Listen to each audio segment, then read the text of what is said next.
Hi, my name's Tom. I've just got the key to my new flat after being sleeping rough for about 9 months. Finally, things are starting to look up for me. For just under a year, the streets were Tom Warrington's home.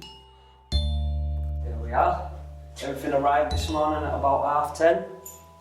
What more can you ask for? Got a roof over my head, no more sleeping rough, no more having to worry where am I going to be tomorrow, what am I going to be doing, how am I going to eat, where am I going to sleep.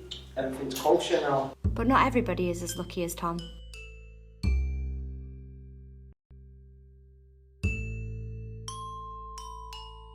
This is a film about the challenges the homeless face and how some individuals are being helped to move on. Tez Clegg is a social worker for the charity LifeShare. Every day he deals with individuals who have come for help on how to move off the streets. They do a head count of rough sleepers in the city centre. They're never very accurate though. It doesn't count the people that are sofa surfing. For instance, if people were doing a head count, they wouldn't go into a place like that because it's a risk to them. So these people wouldn't be counted either. What they tend to count are people in doorways, or that are actually asleep on the streets, that are visible in a well-lit area, and that's very, very unusual to find people sleeping rough like that. They're usually in places like this, very hidden. Due to budget cuts, many hostels have been closed down. Single homeless people usually do not get a duty from a local authority unless there's a very, very serious mental or physical disability, so they're pretty much left out there to fend for themselves. A lot of charities like ourselves have lost funding that have come from the local authority, so it's quite dire really. Thankfully, some individuals have benefited from charities' help. Hi, I'm David. I've been here about 4 to 5 days now, and last time I was on the streets was last January. I was in car parks. David Budgeon has been given the chance to better his life after living rough on the streets for 3 weeks. Right, this is my bedroom. Not really much in it at the moment, apart from bed what I can sleep in. Obviously this is the living room, bit more space, that's good. This is the kitchen. I got given, my mum gave me this cooker because I wasn't able to get one, but through charities I got, microwave, fridge, freezer. At the moment I'm hoping. David in a way was lucky that his time on the streets was only short. Securing a home is just the first step, but finding work and actually being able to keep the house for some is the more difficult part. Part of my depression obviously is I looked for work before, never got a reply back, so it put my self-esteem down to where I'm thinking nobody's going to hire me for a job because of how low my grades are. So I hope I can go back to try and get work. David took us back to where he slept rough and explains how an unhappy relationship with his mother left him on the streets. She made me feel so small that I didn't want to be alive or wish I wasn't born.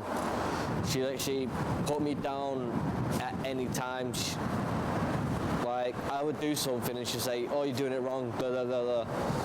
And took the piss with it, but I couldn't take it anymore, so I just walked out.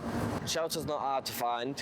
You've got here where I come to, well, I did come to. You've got car parks, one of my favourites, where I slept. It's just like finding under a bridge somewhere where no one can see you, so you can't get beaten up and robbed. For many, sleeping rough involves a cold and uncomfortable night's sleep. I'll try and get in best as I can and show you how I got warm. Oh, crikey. The annoying part is hard floor, hard to get sleep on hard floor. Oh, try and get in here now. Oh. It was too difficult for Tom to revisit the spot he once called home, so Tez has taken us there. I'm Tom's support worker. We identified what his needs were. He was quite poorly, he was depressed at the time, a lot of mental health problems going on. So we got him on the right benefits and referred him into an independent accommodation provider, NACRO, where he was successful with his application. He lived there for a good few months and he started to turn his life around. We're at the back of Piccadilly train station underneath some archways, and it's a hot spot where a lot of homeless people have traditionally slept. It's fenced up at the moment, but they do tend to climb over the fence because it's sheltered. Tez has dealt with many individuals in Tom's position, so he understands what they're going through.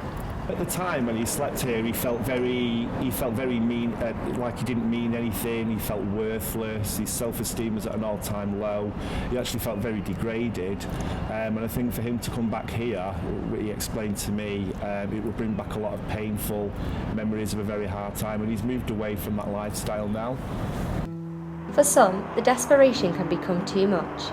A rough sleeper is 13 times more likely to commit suicide than an average citizen.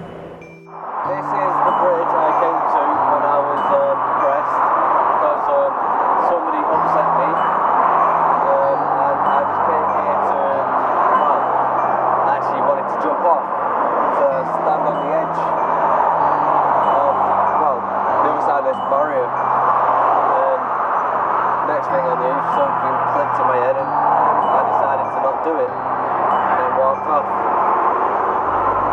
David is happy his life is moving forward and that he is now in a better place. I feel better that I'm not in the position of wanting to jump off a bridge into traffic. The way I feel about being back at there, it was sort of a bit scary seeing where I was going to jump.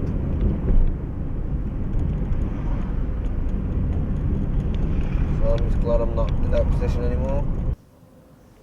Art encourages individuals to create a world where they don't have to think about their previous life on the streets. These are just a few of my art that I do, and probably wouldn't believe me if I told you I can't draw when I don't smoke weed. I can only draw when I'm high. And it sounds weird, but it sort of influences me to become more creative.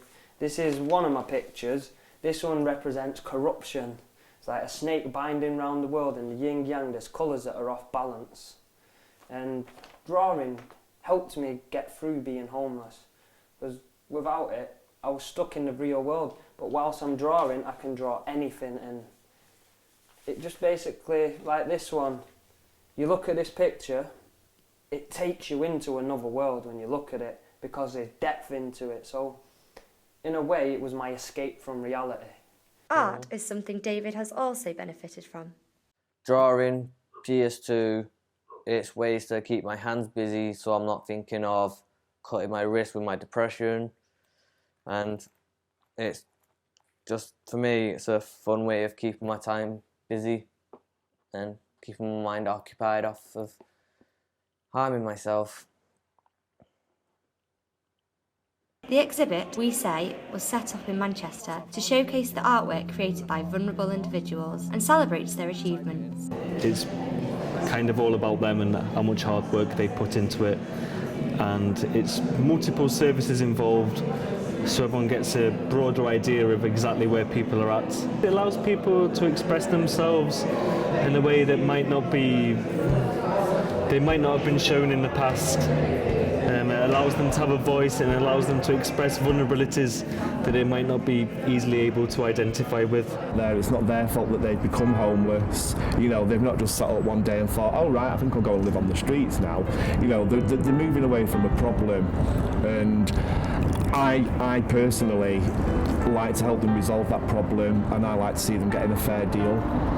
Everyone deserves a chance at a good life.